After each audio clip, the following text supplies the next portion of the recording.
नमस्कार, कोरोना अपडेटमा स्वागत छ। म अमृत राज काफले। हामी कोरोना भाइरस बारेको अपडेट लिएर उपस्थित भएका छौं। नेपालमा कोरोना संक्रमितको संख्या 258 पुगेको छ। स्वास्थ्य तथा जनसंख्या मन्त्रालयका अनुसार शुक्रबार नेपालमा थप 9 जनामा कोरोना संक्रमण देखिएसँगै नेपालमा संक्रमितको संख्या 258 पुगेको हो। मन्त्रालयका अनुसार मकवानपुरमा 1 जना र बाँकेका 8 जनामा शुक्रबार संक्रमण देखिएको हो। राष्ट्रिय जनस्वास्थ्य प्रयोगशाला टेकुमा गरिएको परीक्षणमा मकवानपुरका 37 वर्षीय पुरुषमा संक्रमण देखिएको हो। यस्तै भेरी अस्पतालको प्रयोगशालामा भएको परीक्षणमा बाँकेका 8 जना पुरुषमा कोरोना पोजिटिभ देखिएको हो। उनीहरू 18 वर्षदेखि 36 वर्ष उमेर समूहका छन्। देशभरिका विभिन्न 24 जिल्लामा कोरोना संक्रमण देखिएको छ। प्रदेश नम्बर 1 का 35, प्रदेश नम्बर 2 का 100 जनामा संक्रमण भेटिएको छ। यस्तै बागमती प्रदेशमा 13, गण्डकी प्रदेशमा 3, प्रदेश नम्बर 5 मा 102 र सुदूरपश्चिम प्रदेशमा 5 जना संक्रमित भेटिएका छन्। कर्णाली प्रदेशमा अहिलेसम्म संक्रमण देखिएको छैन। शुक्रबार 1 जना संक्रमित उपचारपछि निको भएर घर फर्किएका छन्। कोशी अस्पतालमा उपचाररत उदयपुरका 25 वर्षीय पुरुष 27 दिनपछि घर फर्किएका हुन्। शुक्रबारसम्म पीसीआर विधिबाट 23,914 जनाको नमुना परीक्षण भएको छ। यस्तै आरडीटी विधिबाट 63,085 जनाको आरडीटी परीक्षण गरिएको छ। पछिल्लो 24 घण्टामा पीसीआर विधिबाट 1,250 र आरडीटी विधिबाट 758 गरी 2,008 वटा परीक्षण भएका छन्। देशभरिका विभिन्न अस्पतालमा 267 जना आइसोलेसनमा उपचाररत छन्। उपत्यकामा 27 सहित बागमती प्रदेशमा 34 जना आइसोलेसनमा रहेका छन्। प्रदेश नम्बर 1 मा 22, प्रदेश नम्बर 2 मा 102, गण्डकी प्रदेशमा 1 जना आइसोलेसनमा रहेका छन्। यस्तै प्रदेश नम्बर 5 मा 108 जना आइसोलेसनमा रहेका छन्। कर्णाली र सुदूरपश्चिममा भने कुनै पनि व्यक्ति शुक्रबार आइसोलेसनमा छैनन्। अहिले देशभरिका क्वारेन्टाइनमा 15,683 जना रहेका छन्। कार्यक्रमको सुरुको खण्डमा नेपालमा कोरोना संक्रमणको अवस्थाका बारेमा स्वास्थ्य मन्त्रालयले दिने गरेको जानकारीको यो विषय। पहिलो अपडेट मैले प्रयोगशालाको परीक्षणबाट गराउन चाहन्छु। पीसीआर विधिबाट गरिएका हालसम्मका परीक्षणका नमुनाका संख्या 23,914 रहेको छ। आरडीटी विधिबाट गरिएको परीक्षणको संख्या 63,085 पुगेको छ। गत 24 घण्टामा पीसीआर विधिबाट थप 1,250 र आरडीटी विधिबाट 758 वटा टेस्टहरू भएका छन्। यसरी गत 24 घण्टामा थप 2,008 वटा परीक्षणहरू भएका छन्। प्रादेशिक विवरण हामीलाई आरडीटी विधिबाट गरिएका नमुना परीक्षणहरूको बारेमा प्राप्त भएको छ। सो अनुसार प्रदेश नम्बर 1 मा हालसम्म 8,933, प्रदेश नम्बर 2 मा 5,982, त्यसैगरी बागमती प्रदेशमा 9,673, गण्डकी प्रदेशमा 6,862, प्रदेश नम्बर 5 मा 7,971, कर्णाली प्रदेशमा 7,307 र सुदूरपश्चिम प्रदेशमा 16,357 गरी कुल 63,085 वटा नमुना परीक्षण आरडीटी विधिबाट सम्पन्न भएका छन्। क्वारेन्टाइनमा बसेका व्यक्तिहरूको जानकारी दिन चाहन्छु। आज 15,683 जना क्वारेन्टाइनमा रहनुभएको छ। उहाँहरूमध्ये प्रदेश नम्बर 1 मा 885, प्रदेश नम्बर 2 मा 2,051, बागमती प्रदेशमा 117, गण्डकी प्रदेशमा 307, त्यसैगरी प्रदेश नम्बर 5 मा 8,325, कर्णाली प्रदेशमा 1,082 र सुदूरपश्चिम प्रदेशमा 2,916 जना क्वारेन्टाइनमा रहनुभएको छ। आइसोलेसनमा आज कुल 267 जना रहनुभएको छ। उहाँहरूमध्ये उपत्यकाभित्र 27 जना र उपत्यका बाहिर 240 जना हुनुहुन्छ। प्रदेश नम्बर 1 मा 22 जना, प्रदेश नम्बर 2 मा 102 जना, बागमती प्रदेशमा 34, गण्डकी प्रदेशमा 1 जना, प्रदेश नम्बर 5 मा 108 जना र सुदूरपश्चिम प्रदेश र कर्णालीमा रहनुभएको छैन। यसरी 267 जना कुल आइसोलेसनमा रहनुभएको छ। कल सेन्टरबाट दिएका सेवाहरूको बारेमा जानकारी दिन चाहन्छु। कुल कल सेन्टरमा आएका कलहरूको संख्या 1331 रहेको छ। हाम्रा दुईवटा निशुल्क यहाँहरूले डायल गर्न सक्ने कल सेन्टरहरू छन्, 1133 र 1115, जसमा यहाँहरूले कोभिड-19 सम्बन्धी जिज्ञासाहरू, यहाँहरूको स्वास्थ्यको अवस्था र योसँग सम्बन्धित कुनै पनि प्रश्नहरू राख्न सक्नुहुन्छ, जसको उत्तर हामीले यहाँबाट स्वास्थ्य कर्मी र चिकित्सकहरू मार्फत दिनेछौँ। कोभिड-19 सम्बन्धी मोबाइल एप्लिकेसन र वेब पेज छ।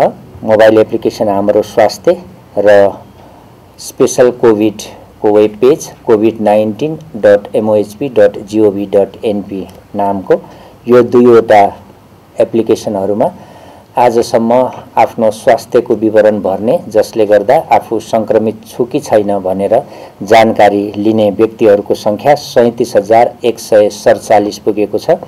यसमध्ये गत 24 घण्टामा 682 जनाले यो सुविधा लिनुभएको छ र आफ्नो स्वास्थ्यको बारेमा थाहा पाउनलाई विवरण भर्नुभएको छ र उहाँहरूमध्ये थप 4 जना रेड जोनमा पर्नुभएको छ। यसरी आजसम्म रेड जोनमा पर्नेको सङ्ख्या 363 रहेको छ। कोशी अस्पतालमा रहेका उदयपुर जिल्लाका 25 वर्षीय पुरुषमा नेगेटिभ देखिएपछि कोशीको अस्पतालबाट 27औं दिनमा डिस्चार्ज हुनुभएको छ र उहाँ डिस्चार्ज भएसँगै कुल डिस्चार्ज हुनेको सङ्ख्या 36 पुगेको छ। सङ्क्रमित व्यक्तिहरूको विवरण दिन चाहन्छु। आज जम्मा 9 जनामा थप पोजिटिभ देखिए पश्चात कुल सङ्ख्या 258 पुगेको छ।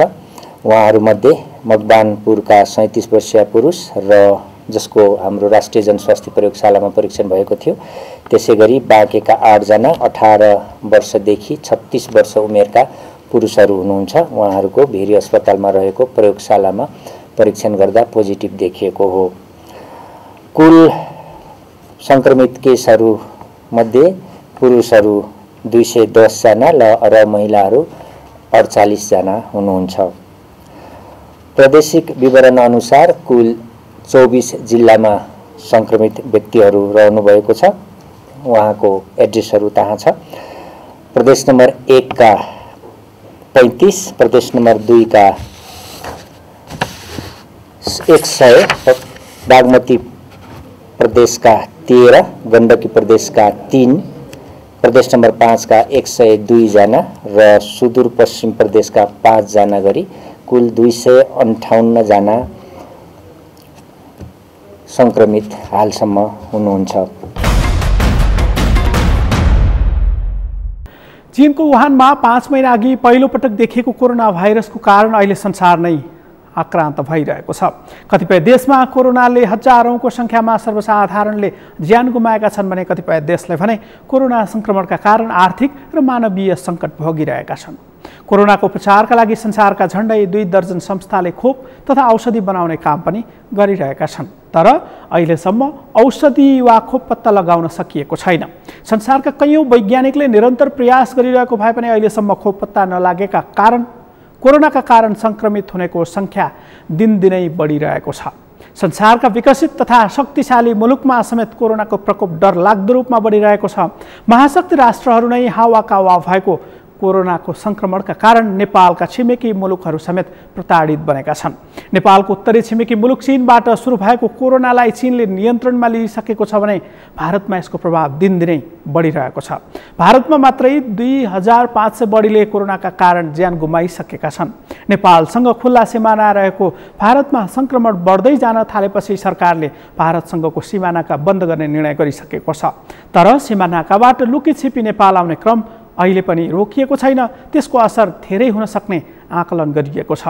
नेपालको सीमा क्षेत्रमा नेपाली नागरिक रोकिरहेको र भारतमा कोरोना संक्रमणको जोखिम बढिरहेका बेला नेपाल आउने नेपाली नागरिक समेत कोरोनाको जोखिममा छन्। त्यसबाहेक नेपालमा हुने अन्तर्राष्ट्रिय उडान जेठ 18 गतेसम्मका लागि बन्द गर्ने निर्णय सरकारले यसअघि गरिसकेको छ। नेपालमा कोरोना संक्रमितको संख्या बढ्दै जान थालेपछि लकडाउनको समय समेत बढाउँदै लगिएको छ। सरकारले लकडाउनलाई थप प्रभावकारी बनाउने निर्णय पनि गरेको छ। चैत 11 गते सुरु भएको लकडाउनको समय यसअघि 6औं पटक थपिएको थियो, जुन आगामी जेठ 5 गतेसम्म कायमै छ। कोरोनाको कहरका बीच संघीय संसदको बजेट अधिवेशन सुरु भइसकेको छ। सरकारले आगामी आर्थिक वर्षको नीति तथा कार्यक्रम संसदमा पेश गरेको छ। राष्ट्रपति विद्यादेवी भण्डारीले सरकारको नीति तथा कार्यक्रम पेश गर्दै आगामी आर्थिक वर्ष कोरोना मुक्त नेपाल बनाउने सरकारको पहिलो प्राथमिकता रहेको जानकारी गराएकी छन्। कार्यक्रमको अबको खण्डमा कस्तो ल्याउँदैछ आगामी आर्थिक वर्षको बजेट, हेरौँ यो सामग्री। सरकारले कृषि उत्पादनका लागि आवश्यक सडक, विद्युत, सिँचाइ, शीत भण्डार, सङ्कलन तथा बिक्री केन्द्र जस्ता पूर्वाधारको विकास गर्नेछ। वास्तविक कृषकलाई सरल ढङ्गले उत्पादनमा अनुदान उपलब्ध गराउने नीति लिइनेछ। कृषकहरूलाई अनुदानित बिउ तथा मल र नवीनतम प्रविधि समयमै उपलब्ध हुने व्यवस्था मिलाइनेछ। एउटा प्रयोजनको लागि एकै तह वा निकायबाट मात्र अनुदान उपलब्ध हुने व्यवस्था मिलाइनेछ। प्राकृतिक वरदानका रूपमा रहेका भूधरातल, जलवायु र जैविक विविधताको अधिकतम उपयोग गरी पोषक र औषधीय गुण भएका उच्च मूल्यका कृषि वस्तुको व्यावसायिक उत्पादन गर्न कृषकहरूलाई प्रोत्साहन गरिनेछ। यस सरकारले भूमि उपयोगविहीन रहने स्थितिको अन्त्य गर्ने नीति लिएको छ। सार्वजनिक वन क्षेत्र, सडक तथा राजमार्गका किनारा, नदी उकास र उपयोगविहीन सार्वजनिक सरकारी जमिनमा फलफुल र अन्य बिरुवा रोप्ने र संरक्षण गर्ने कार्यक्रम अभियानको रूपमा सञ्चालन गरिनेछ। निजी बाँझो जग्गा, खेतबारीका कान्ला र आलीमा समेत दलहन, तरकारी, फलफुल र अन्य बिरुवा लगाउन आम कृषकलाई अभिप्रेरित गरिनेछ। शहरी क्षेत्रमा करेसाबारी, कौशी र गमला खेती प्रवर्धन गरिनेछ।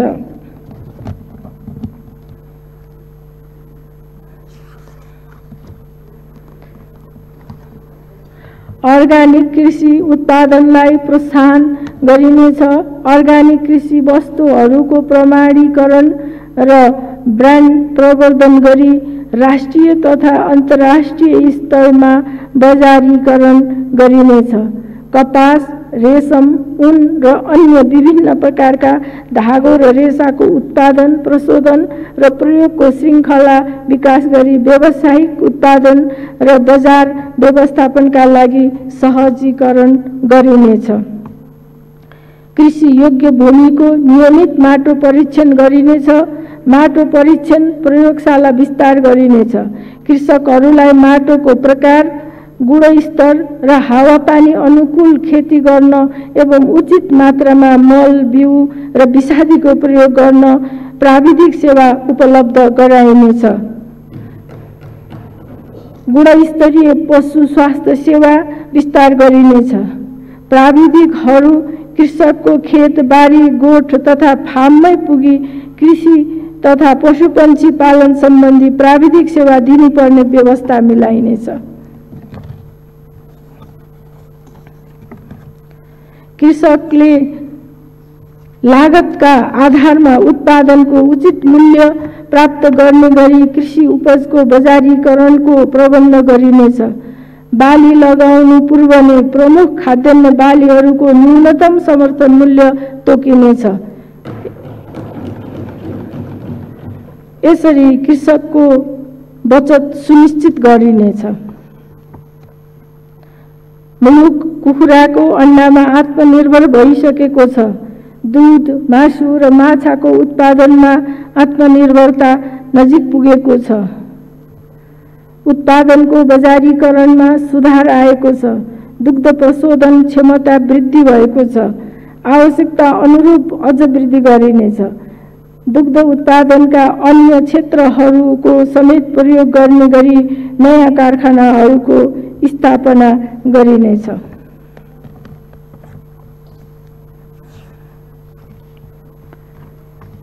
नस्ल सुधारका कार्यक्रम सञ्चालन गरी उन्नत नस्लको व्यावसायिक पशुपन्छी पालनका लागि कृषकहरूलाई प्रोत्साहन गरिनेछ। पोषणयुक्त पशु आहारको उत्पादन र प्रवर्धन गरिनेछ। पशुपालनका लागि घाँस खेती गरिनेछ। बृहत चरीचरण विकास गरिनेछ। हिमाली क्षेत्रमा चौरी, भेडा तथा च्याङ्ग्रा, तराई र पहाड र तराईमा गाई, भैँसी, बाख्रा, बन्गुर तथा कुखुरा पालन गरी दुध, मासु, अन्डा र ऊनको उत्पादन बढाइनेछ। पशुजन्य उत्पादनको गुणस्तर नियन्त्रण तथा नियमन गरी बजार व्यवस्थापनमा सहजीकरण गरिनेछ। गुणस्तरीय पशु स्वास्थ्य सेवा विस्तार गरिनेछ। पशु रोग विरुद्ध खोप कार्यक्रमलाई अभियानको रूपमा सञ्चालन गरिनेछ। पशुबाट सर्ने रोगहरूको निदान, रोकथाम र नियन्त्रण गर्न क्वारेन्टिन र प्रयोगशाला सेवाको सुदृढीकरण र विस्तार गरिनेछ।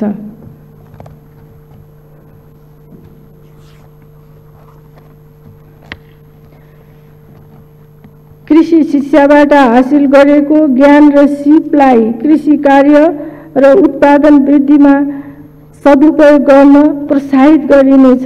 शिक्षण तथा तालिम प्रदायक संस्थाहरूसँग समन्वय गरी पाठ्यक्रमको अङ्गका रूपमा वा स्वयंसेवकको रूपमा समेत प्राविधिक जनशक्ति परिचालन गरिनेछ।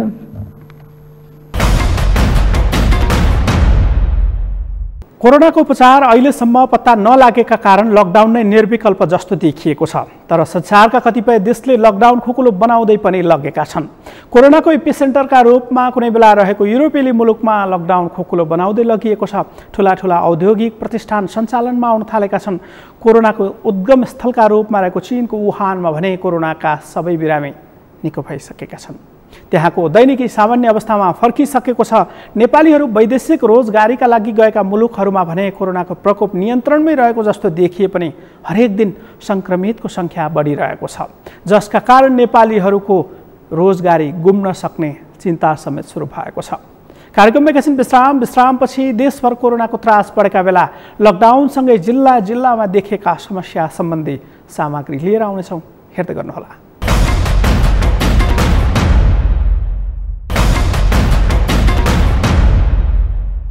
विश्रामपछि कार्यक्रममा फेरि पनि स्वागत छ। हामी कोरोना भाइरसका कारण विश्वभर देखिएको सन्ताससँगै नेपालमा समेत त्यसको प्रभावको विषयमा केन्द्रित रहेर कार्यक्रम प्रस्तुत गरिरहेका छौँ। कोरोनाको रोकथाम नियन्त्रणका लागि सरकारले लकडाउन घोषणा गरेको 53 दिन पुगेको छ। कोरोना भाइरसको सङ्क्रमितको सङ्ख्या बढ्दै जाँदा सरकारले लकडाउनलाई थप प्रभावकारी बनाएर लकडाउनको मिति समेत निरन्तर थप्दै गइरहेको छ। तर कतिपय स्थानमा भने लकडाउनको पालनामा नागरिकले खासै चासो दिएका छैनन्। पछिल्लो पटक कोरोना देखिएका जिल्लाहरूमा जेठ 5 गतेसम्मका लागि निषेधाज्ञा जारी गरिएको छ। तर पनि भारतबाट नेपाल आउने नेपाली नागरिकको सङ्ख्यामा कमी आएको छैन। विश्व नै अहिले कोरोना भाइरस विरुद्धको लडाइँमा छ। विश्वका अधिकांश मुलुकमा फैलिएको कोरोना सङ्क्रमण नेपालमा पनि देखिएपछि गत चैत 11 यता देश लकडाउनमा छ। नेपालमा सङ्क्रमितको सङ्ख्या बढ्दै जाँदा नागरिक सङ्क्रमणको त्रास बढिरहेको छ। एकजना सङ्क्रमित भेटिएपछि बर्दियाका सर्वसाधारण पनि त्रसित भएका छन्। बर्दियाबाट हाम्रा सहकर्मी मुरली गोडियाको यो रिपोर्ट। बर्दियाको गुलरिया नगरपालिका 10 का विपन्न परिवारले लकडाउनको 52 दिनपछि राहत पाएका छन्। चैत 11 गतेदेखि जारी लकडाउनको 52 दिनपछि मात्रै त्यस क्षेत्रका दैनिक ज्याला मजदुरी गरेर खाने दलित तथा विपन्न परिवारले राहत पाएका हुन्। गुलरिया नगरपालिका 5 स्थित उत्सव टोबाको इन्डस्ट्रीले नगर प्रमुख मुक्तिनाथ यादव र वडा अध्यक्ष वीरेन्द्र चौधरीको रोहबरमा 25 घरधुरीलाई राहत वितरण गरेको हो। विषम परिस्थितिमा जुन 25 घर परिवारलाई उहाँहरूले दैनिक ज्यालादारी मजदुरी गर्ने र अति विपन्न परिवारलाई छाकटामा एकदम गाह्रो भइरहेको अवस्थामा उहाँले जुन सहयोग गर्नुभएको छ, उहाँहरूलाई आगामी दिनमा पनि यस्तै सहयोग गरिदिन हुन म हार्दिक अनुरोध गर्दै उहाँहरूलाई म एकदम धन्यवाद दिन चाहन्छु र उहाँहरू जुन अहिले यो 25 किलो चामल र हाम्रो अब साबुन तेल र नुन छ उहाँहरूले आगामी दिनहरूमा उहाँको पनि यो गर्नुहुन्छ भन्ने म आशा पनि राख्दछु। लकडाउनका समयमा सबैलाई हुने खानेहरू समेत समस्यामा परेका बेला विपन्न परिवारका सदस्यमा खाद्यान्न अभावको चपेटा परेको थियो। यसले सामाजिक समस्या निम्ताउन सक्ने भन्दै इन्डस्ट्रिजले सामाजिक दायित्व निर्वाह गर्दै आएको छ। एक साता अघि सञ्चारकर्मी, स्वास्थ्यकर्मी र ट्राफिक प्रहरीलाई स्वास्थ्य सामग्री वितरण गरेको इन्डस्ट्रिजले शुक्रबार 25 अति विपन्न दलित परिवारलाई चामल, दाल, नुन, तेल, साबुन लगायतका सामग्री वितरण गरेको हो। हामीलाई यति गाह्रो भइरहेको छ भने जस्तो यो जुन दैनिक ज्यालादारी गरेर जुन आफ्नो साँचोको छाक टार्नुहुन्छ उहाँहरूलाई कस्तो भएको होला। अहिले हामी हेर्न सक्छौँ यहाँ जति पनि हुनुहुन्छ उहाँ ज्यालादारी गर्ने उहाँहरूलाई चाहिँ जस्तो अहिलेको स्थितिमा हामीले केसम्म राहत वितरण गर्न सक्छौँ, कति जसो उहाँलाई चाहिँ बिहान बेलुकाको छाक टार्न सक्छौँ भने हामीले यो चामल, यो दैनिक रूपमा उपभोग्य सामानहरू, नुन, तेलहरू दिएका छौँ। दैनिक ज्याला मजदुरी गरी परिवार पाल्नेहरूका लागि थोरै राहतले पनि केही खुसी थपेको छ। राहत प्राप्त गरेका स्थानीय विपन्न परिवारले इन्डस्ट्रिजलाई धन्यवाद दिएका छन्। अब मजदूरी करी तो दाल लोन नहीं है तो कोई कंपनी दी उसको धन्यवाद, बहुत शौक करी, बहुत अच्छा हुआ। दाल नहीं है, लोन नहीं है, मजदूरी, अरे पैसा है नहीं तो लोन, तेल कहाँ से आवे, चावल कहाँ से आवे, अब हर चीज़ का परेशानी है। तो इतना कंपनी दी तो शौक करी, बहुत धन्यवाद है। सो इन्डस्ट्रिजले बाँडेको राहत पाएपछि पनि स्थानीयबाट सरकारले राहत वितरण नगरेको गुनासो भने कायमै छ। लकडाउनको समय अवधि बढ्दै जानु र नागरिकलाई सहज रूपमा सेवा सुविधा नपाउँदा त्यसले विभिन्न समस्यासँगै सामाजिक अपराधको समेत त्रास बढाउँछ। त्यसैले जुनसुकै तहका सरकार पनि विपन्न परिवारको अभिभावक बनेर उपस्थित हुन आवश्यक छ। सगरमाथा टेलिभिजनका लागि बर्दियाबाट मुरली गुडियाको रिपोर्ट। लकडाउनका कारण देशभरका अस्पतालहरू समेत आकस्मिक बाहेकका सबै सेवा बन्द भएका थिए। कोरोना भाइरसको लक्षण देखिएका बिरामीको उपचारका लागि म्याग्दीको बेनीमा छुट्टै आइसोलेसन कक्ष स्थापना गरिएको छ। जिल्लामा अहिलेसम्म कोरोनाका बिरामी नभेटिए पनि सम्भावित जोखिम आकलन गरेर 15 शय्याको आइसोलेसन स्थापना गरिएको हो। म्याग्दीबाट हाम्रा सहकर्मी सन्तोष गौतमको यो रिपोर्ट। कोभिड-19 जिल्ला कमान्ड पोस्टले बेनी अस्पताल सुरक्षा निकाय र म्याग्दीका स्थानीय तहसँग समन्वय गरेर आइसोलेसन कक्ष बनाएको हो। बेनीको खुला मञ्च स्थित शैक्षिक तालिम केन्द्रको भवनमा आइसोलेसन सञ्चालनका लागि बेड विस्तारा राख्ने र विभिन्न उपकरण व्यवस्थापन गर्ने काम सकिएको छ। करिब 35 लाख रुपैयाँ लागत अनुमान गरिएको मापदण्ड अनुसारको आइसोलेसन वार्डमा दूरी कायम गरेर शय्या राखिएको छ। 4वटा कोठामा 15वटा शय्या राखिएको छ। नर्स र डाक्टरका लागि पनि छुट्टै थप 5वटा शय्याको कक्ष बनाउन लागि छ। नगरपालिकाले 10 शय्याको आइसोलेसन कक्षको लागि 10 शय्याको बजेट व्यवस्थापन गर्ने निर्णय भएको थियो र अरू पालिकाहरूबाट, अरू बाँकी 5वटा पालिकाहरूबाट 2.5 लाखको दरले चाहिँ उहाँहरूले पनि कन्ट्रिब्युसन गर्ने र पछि चाहिँ अब केही चाहिँ हस्पिटलले पनि व्यवस्थापन गर्ने भन्ने हिसाबले चाहिँ यो करिब मलाई लाग्छ यसको ठ्याक्कै कस्ट 30 देखि 35 लाखको हाराहारीमा चाहिँ यो आइसोलेसन कक्ष निर्माण भएको छ। 5वटा बेड चाहिँ अझै हामीले राख्न बाँकी छ। यहाँ 15वटा मात्रै अटेको स्थिति छ। बेनी अस्पतालको हालका भवन, निर्माणाधीन भवन, रक्त सञ्चार केन्द्र, शैक्षिक तालिम केन्द्र र न्यू वेस्ट पोइन्ट आवासीय माविको भवनमा आइसोलेसन स्थापना गर्नका लागि अध्ययन गरिएको थियो। सरोकारवाला र बेनी अस्पतालका चिकित्सकको सल्लाह अनुसार दीर्घकालीन प्रयोजनका लागि तालिम केन्द्रको भवन आइसोलेसनका लागि छनौट भएको हो। आइसोलेसन स्थापनाका लागि धौलागिरी, मालिका, मङ्गला, रघुगङ्गा र अन्नपूर्ण गाउँपालिकालाई 2,50,000 रुपैयाँका दरले सहयोग गर्न कमान्ड पोस्टले प्रस्ताव गरेको छ। बेनी नगरपालिकाले 10वटा शय्याको आइसोलेसनको खर्च बेहोर्ने बताएको छ।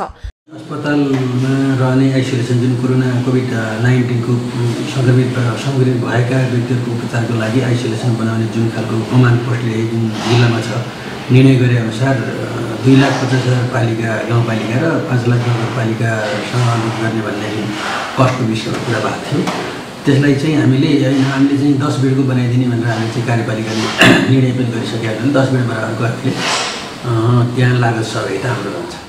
आइसोलेसनमा कोरोनाको लक्षण देखिएका बिरामीलाई स्वाब परीक्षणको नतिजा नआउँदासम्म र रिफर गर्ने समयसम्मका लागि राखिनेछ। सरकारले छिमेकी जिल्ला बागलुङको धौलागिरी अस्पताललाई कोरोनाका बिरामीको उपचारका लागि कोरोना विशेष अस्पताल तोकेको छ। महामारीको अवस्था आएमा र जिल्ला बाहिर रिफर गर्न नसक्ने अवस्था आएमा बेनीमै उपचार गर्न सक्ने तयारीका साथ आइसोलेसनका पूर्वाधार व्यवस्थापन गरिएको हो। बेनी अस्पतालमा अन्य रोगका बिरामीको उपचार प्रभावित हुन नदिन छुट्टै ठाउँमा आइसोलेसन बनाइएको बताइएको छ। र यो चाहिँ अहिलेको आइसोलेसन भनेको हाम्रो पूर्व तयारी हो। अहिले आजको मितिसम्ममा अब अहिले गण्डकी प्रदेशमै खासै कोरोनाको बिरामी नदेखेको अहिलेको अवस्थामा चाहिँ अहिले हामीले आइसोलेसनको उपयोग कसरी गर्छौँ भन्दा सिम्टम्स लिएर आउनुभएको बिरामीहरूको स्वाब पठाएपछि उहाँको रिपोर्ट आउनुभन्दा अगाडिसम्म चाहिँ त्यहाँ राख्छौँ। त्यसपछि यदि पोजिटिभ आयो भने अहिलेको अवस्थामा चाहिँ हामीले रिफर गर्छौँ र अब त्यो अवस्था समयभरि यस्तो भइराख्दैन। एउटा केस देखेपछि त 100 केस देखिन्छ। त्यो अवस्थामा चाहिँ रिफर गर्न यदि हामीले अब रिफर गर्ने अस्पतालहरू पनि युज भएपछि चाहिँ यहीँ राखेर उपचार गर्छौँ। त्यही दुईवटा प्रयोजनको लागि नै आइसोलेसन इस्टाब्लिस गरे हो। आइसोलेसनलाई प्रभावकारी बनाउनका लागि सम्भावित जोखिमको आकलन गरेर थप पूर्वाधार र उपकरणको व्यवस्थापन गर्नेतर्फ ध्यान दिनुपर्ने देखिन्छ। सगरमाथा टेलिभिजनका लागि म्याग्दीबाट सन्तोष गौतमको रिपोर्ट। नेपालमा पनि कोरोना संक्रमित भेटिएपछि गत चैत 11 गतेबाट लकडाउन गरिएको छ। संक्रमण फैलिन नदिन लकडाउन गरिएको भए पनि यसले श्रमिक वर्गलाई भने समस्या थपिएको छ। कोभिड-19 रोकथाम तथा नियन्त्रण उच्च स्तरीय समन्वय समितिले लकडाउनको मोडालिटी परिवर्तन गर्ने तयारी गरेको छ। जेठ 5 गतेपछि लकडाउनको मोडालिटी परिवर्तन गर्दै जोखिम क्षेत्र छुट्याएर लकडाउनको मोडालिटी परिवर्तन गर्ने निर्णय गरेको प्रधानमन्त्री तथा मन्त्री परिषद कार्यालयका सचिव नारायण बिडारीले बताए। जारी लकडाउनको समीक्षा गर्दै समितिले उच्च जोखिममा रहेको क्षेत्र, मध्य जोखिममा रहेको क्षेत्र र न्यून जोखिममा रहेको क्षेत्रको पहिचान गरी मोडालिटी परिवर्तनको तयारी गरिएको हो। तालिम अध्ययन लगायतका सिलसिलामा जापानमा रहिरहनुभएका र तत्काल नेपाल आएर बस्नुभएका र अहिले फेरि जापानै जान चाहनुभएका करिब 600 जना जति विद्यार्थी तथा जापानमा रहनुभएका नेपाली नागरिकहरू हुनुहुन्थ्यो। उहाँहरूलाई आवश्यक जाँच परीक्षण र अध्यागमन सम्बन्धी प्रक्रियाहरू पूरा गरेर चार्टर फ्लाइटबाट जापान फिर्ता जान अनुमति दिने निर्णय भएको छ। कोरोना भाइरसका कारण यो सामग्री तयार पार्ने बेलासम्म संसारभर झण्डै 45,46,000 बढी नागरिक संक्रमित बनेका छन्। झण्डै 3,03,000 बढीको ज्यान गएको छ। 17,16,000 बढी उपचारपछि निको पनि भइसकेका छन्। सबैभन्दा पहिलो पटक कोरोना भाइरस देखिएको चीनको वुहानमा भने सबै बिरामी निको भइसकेका छन्। तर नेपालसँग खुला सिमाना रहेको भारतमा भने कोरोना संक्रमितको संख्या हरेक दिन बढ्दै गइरहेको छ, जसका कारण नेपालको सीमावर्ती जिल्लाहरूमा समेत सन्तास सुरु भएको छ। सरकारले सीमा क्षेत्रमा थप सुरक्षाकर्मी परिचालन गर्ने निर्णय गरे पनि लुकी छिपी रूपमा भारतबाट नेपाल आउने क्रम अझै पनि रोकिएको छैन। तेस्रो मुलुकहरूमा समेत कोरोनाको सन्तास बढ्दै गइरहेका बेला नेपालीहरू रोजगारीका लागि रहेका मुलुकहरूमा समेत कोरोनाको प्रभाव बढ्दै गएको छ। ती देशहरूले नेपालीहरूलाई समेत देश फर्कन भन्न थालेका छन्। सरकारले नेपाली नागरिकको ख्याल गरिदिन कूटनीतिक रूपमा पहल गरिरहेको दाबी गरे पनि झण्डै 5 लाख नेपाली नागरिक तत्काल नेपाल फर्कन चाहेको परराष्ट्र मन्त्रालयले नै जनाएको छ। त्यसबाहेक युएई सरकारले आफ्नै खर्चमा नेपाली नागरिक नेपाल ल्याइदिने पत्राचार समेत गरेको छ, जसका कारण नेपाललाई आफ्ना नागरिकलाई स्वदेश ल्याउनै पर्ने दबाव समेत थपिएको छ। नेपालमै समेत रोजगारीमा रहेकाहरूको रोजगारी खोसिन सक्ने चिन्ता सुरु भएको छ। नेपालको अर्थतन्त्र समेत धराशायी अवस्थामा पुग्न थालेको छ। सरकारले आवश्यक सबै काम गरिरहेको जनाए पनि चालु खर्च बढिरहेको अहिलेको अवस्थामा अर्थतन्त्र थप धराशायी बन्दै गयो भने त्यसको दीर्घकालीन रूपमै असर पर्ने समेत देखिएको छ। अवस्था कोरोना अपडेट सम्बन्धी सामग्री आजलाई यति नै। कोरोना अपडेट सम्बन्धी थप जानकारी सहित फेरि उपस्थित हुनेछौँ। नेपालको पहिलो न्युज च्यानल सगरमाथा टेलिभिजन हेर्दै गर्नुहोला। म अमृत राज काफले बिदा हुन्छु। नमस्कार।